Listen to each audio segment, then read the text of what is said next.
Hey guys, so a little fun tidbit of knowledge here.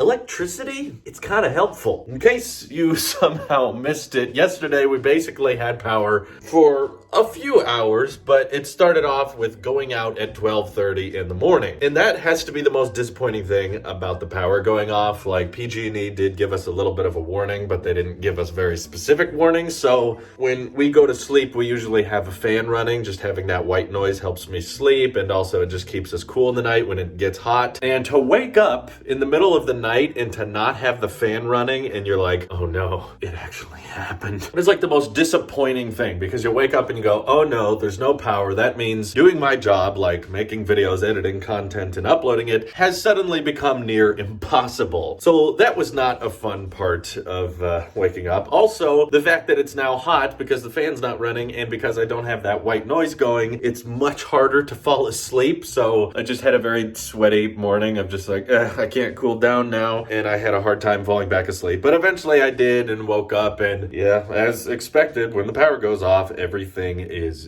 dark. Lights that usually the neighbors have on aren't on. Lights that you usually have on in your house aren't on. And it's a very disturbing feeling to just wake up and know that you can't use any of the light switches. And whatever battery your phone is at right now, it's pretty much going to be stuck there until the power comes back on. Luckily, I do have some battery banks in storage, so I could keep using my phone if I needed to. But other good timing was the fact that I ended the portless challenge like the day before the power went off for an extended period of time. And I was like, hey, today's a great time to do it, because I basically used my iPad Pro and my MacBook Pro as giant battery banks for my iPhone, which I kept on low power mode and everything. And because the cellular here isn't very good, there really wasn't much I can do. I couldn't really hotspot and live stream or upload. But my grandparents, for some reason, where they live, had power at their house. So I spent most of the morning just saying hi to my parents, saying hi to grandma, just kind of socializing. I had breakfast with Wyatt because he's out of power too. It's affecting so many people. I think this is one of, if not the largest planned power outage California has ever had. 800,000 houses just went without power, and it's still off and on. Like, we have power right now, as you can see. Electricity's back and running, which I'm grateful for. It came back on yesterday at 6 o'clock p.m., which, because me and Louise had like very little to do, we just decided to go to sleep early. But as soon as I woke up and the fan was back on, that was like the most exciting thing. It's like, the air is cool again, and my white noise machine is back up and running. So that was a very happy moment. But then I realized, oh crap, I don't know how long the power is going to be on now. So it'd probably be a good idea for me to film a video, edit it, get it up as quickly as possible. So that's what I did. Even though it was later in the evening, I decided to record the video on the AR glasses and get that posted, because I don't know if this is going to shut off at any minute, because PG&E's been very vague. They're just trying to avoid the start of any potential wildfires if a power line went down. So they're telling some people that the power is going to be off for like 3 days, and they're telling some people it's going to be back on today. There's just so much we don't know, and it's very hard to plan for that. So I'm not completely sure if we're out of the power outage phase yet. It could go off again. We'll see. But so far this morning, it's been on the entire time, which is very, very comforting. The fact that I'm able to do my live streams and do my job and that kind of thing is helpful. We did have Wi-Fi over at my grandparents' house, but the upload speed is like less than 1 megabit. So anything I would try to upload there would take like 8 hours to actually post. And we had to get creative with entertainment. Like, we quickly realized once Louise got home from work, it was like, well, what do we do? I mean, we can't watch TV. So we actually found an old DVD player for my MacBook Pro that still works. It's obviously an adapter and everything. We could have used her old MacBook Pro, but this didn't really have much of a charge. So we had to use this old DVD adapter thing, which is actually kind of impressive that, you know, even with my MacBook Pro running macOS Catalina, it still has like a DVD player as long as you have like the extension to plug it in. This is what it looks like, even though it came out a long time before this MacBook Pro did. Design-wise, they're pretty similar. They look like they were made at the same time, even though they definitely weren't. But yeah, Basically, it's just a simple DVD player, and the impressive thing about this one is that unlike other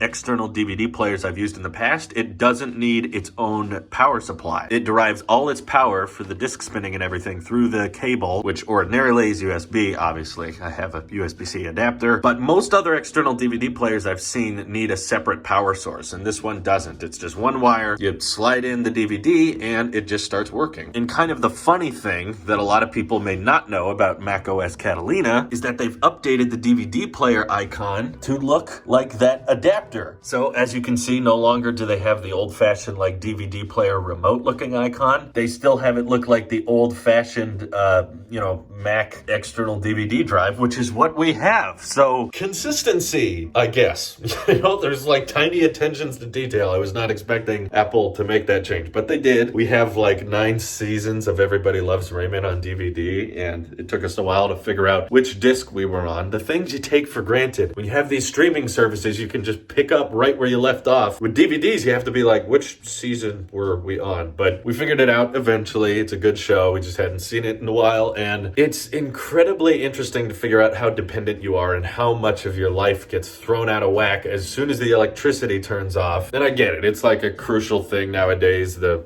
scariest part was the refrigerator not working. We decided just to leave it closed because we wanted the inside to stay as cool as possible. And it did pretty well since the power was only out for 18 hours in total. The fridge retained its coolness for a pretty good amount of time. And then as soon as the power came back on, the fridge kept working and kept everything cold. So I don't think anything was really spoiled. I haven't tried the milk yet. Maybe it is spoiled. I don't know. But nothing smells. That's typically what happens when your food starts boiling. But let's hope the power stays on. Let's hope there's no wildfires and we can learn to not be as dependent on electricity in the future. That's not real. We're going to just get more dependent on electricity. As more and more people are switching to electric vehicles and Teslas, it's probably just going to get worse, right? When we get to the point where our cars can't charge when the power goes out. That's why Louise and I were talking about, like, in a situation like this, it'd be kind of nice to have those Tesla Powerwall battery packs you can buy for your houses. Some people immediately brought that up, which I found funny. As soon as I tweeted out to my audience, like, hey, I don't have power right now, there's a bunch of people that are just immediately coming up with instant solutions, even though the power was off for 18 hours